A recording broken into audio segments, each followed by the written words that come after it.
present the award to our special lady here.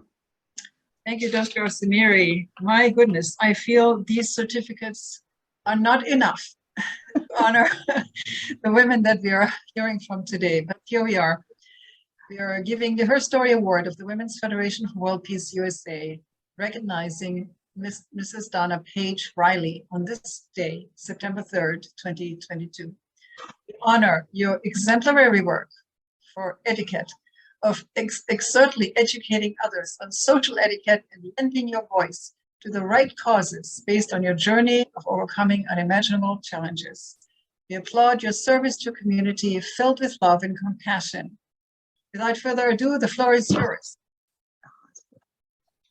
Well, thank you so much. Oh my gosh, thank you so much. I am so humbled and honored to be here. First of all, good afternoon and happy Saturday to everyone. Thank you to the Women's Federation for World Peace. And by all means, I want to send a special thank you to Dr. Moon, the mother of peace, and also to President Sully. Thank you so much. Also, I'd like to say congratulations to Dr. Peterson and Dr. Jimenez, Gloria Peterson and Dr. Jimenez.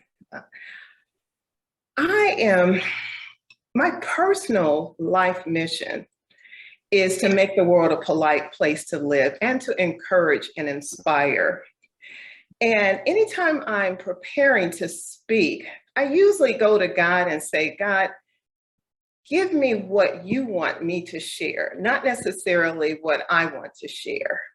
And so when I say that, he was continuing to download different information at 1 o'clock this afternoon. So it's continuous. So I just want to make sure I am obedient with this.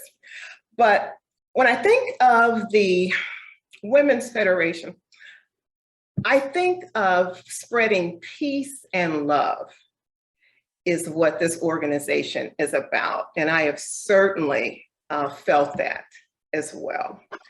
Communication is so very, very important.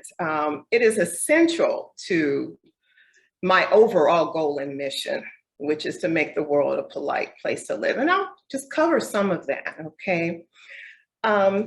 Because of all divisions, what I'm going to talk about is something that we are all dealing with right now, okay? And that is, and not just in the United States, but around the globe, and that is racism, okay? Because of all the divisions, it's one of the reasons we don't communicate properly.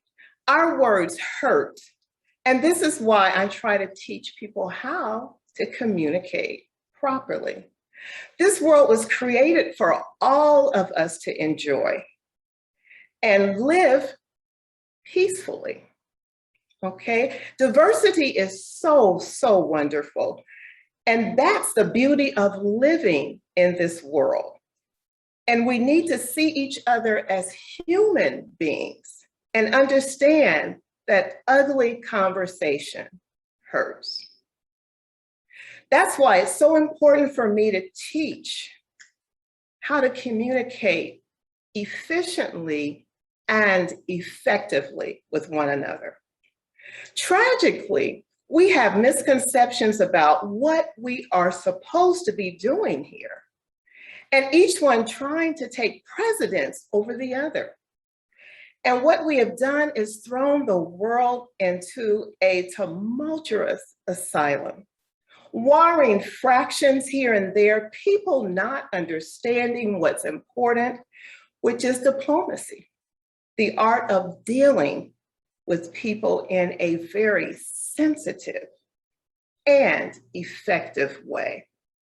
When you speak with someone, you want them to remember your conversation by how you made them feel, how wonderful and how encouraged you made them feel. You don't want them to remember anything about how badly you made them feel. On many occasions, people seem to be very, very self-absorbed and want to bully or tear down others in order to make themselves look bigger and better. And you know what? This is very prevalent, starting with children. And I'll share my own quick story with you about bullying. I was severely bullied throughout my entire, from elementary school through high school. I was constantly bullied. I was teased, and I had very low self-esteem. I felt really bad about that. And one experience comes to mind, almost like it happened yesterday. We were in science class, and we were studying bugs. And so I said to one of the girls in the class, I said, "Ooh, I don't like bugs." And it wasn't that I didn't like bugs, but I was afraid of bugs, and I shared that with her. Well, you know what? I actually shared that with the wrong person, because lo and behold, later on that afternoon at recess, she made it her business to find a spider. So she got a spider and she brought it to me and she put it in my face. And I said, "Would you not, please don't put the spider in my face." And she was just laughing, "Oh, ha, ha, ha." And so she acted as though she was going to throw the spider on me. So of course I did what I was supposed to do. I ran. So she ran after me with the spider. That is certainly bullying at the third degree, okay? And so what I want to say is, for the young people that are in your lives, check with them to see if they are being bullied. And you also want to check and see if they are the bullies, okay? Because bullying is at an all-time high. And of course, you know that bullying will also rob you of your peace, okay? We tend to see how things played out when we are experiencing a common tragedy or when we are in need. And the first thing I think about is the situation that's going on presently in Mississippi, the flood.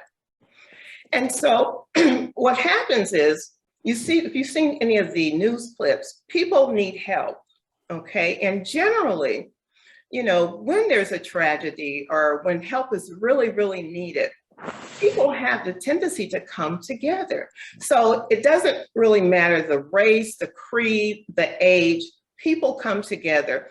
And when people are offered help from humans, people accept help from humans without thinking about it a second time, okay? And that's what we should really always remember, is that we are all humans, and we are a part of the most important race that there is, the human race. We also must take time to be kind and considerate to each other and just to genuinely care for each other. We also must remember that when we communicate with each other, we do so as clearly and as effectively as possible, making sure to remember that active listening equals effective communicating. And I know John Maxwell says a lot that everyone communicates, but few connect. So I want to talk just a second. I'm going to give you just a little story here about communicating. And there was a game, and you all may have played the game before. It was called Telephone Message. And so what happens is there could be 5 or 6 people a part of this game. The first person actually creates the message. And what happens, that person will whisper into the ear of the second person that particular message. Well, the second person, of course, received the message, and they would whisper into the ear of the third person, and so on and so forth. Well, basically, the object of this game is to find out if there was active listening, to find out what type of communication was taking place. And by the time the last person receives the message, it's generally totally different. So what you do at the very end is you have the first person actually state what the message was, and then you have the last person state what the message they received. And you'll find out again, it's often extremely different because we tend to hear sometimes what we want to hear, and sometimes we'll add on to that. So we have to be real conscious about active listening and being able to actually repeat. Another quick story, and this is kind of funny. A friend told me this. There was a neighbor, a male neighbor, and what he said to his neighbor, which is another male, he said, you know what? He said, I just want to let you know that I used your wife, today when you weren't home. And he was like, you used my wife? Can you repeat what you said? And he said, oh, sure, I used your wife today because I couldn't use my own wife. And of course, he looked at him like, what? So this neighbor went to his wife, and after he blasted her and called her all sorts of names that I dare not even begin to repeat. After all that was done, what happened is he actually used his Wi-Fi because he could not use his own Wi-Fi. So there we have it, another breakdown in communication, which I'm sure he felt so much better to find out that his wife wasn't used. It was only his Wi-Fi. So I want to, in closing, Maya Angelou said, I've learned that people will never forget what you said. People will forget what you did, but they will never forget how you made them feel. So we want to make sure that we are encouraging to one another so that when people leave our presence, they are encouraged with kindness.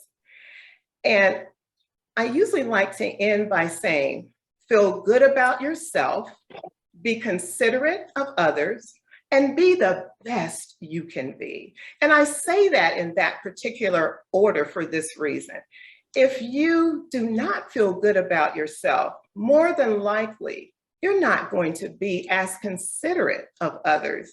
And when you're not considerate of others, you're actually not being the best that you can be. Oh. Thank you so much. God bless. Oh, thank you. That was a beautiful sharing. Thank you so much. I've learned one thing, and that is, I love that part where you were saying active listening equals active communication. That is huge. Thank you so much, Mrs. Riley, for really sharing all of these wonderful gems with us. And your own experience was really touching to my heart. Now look what you are today, such a vibrant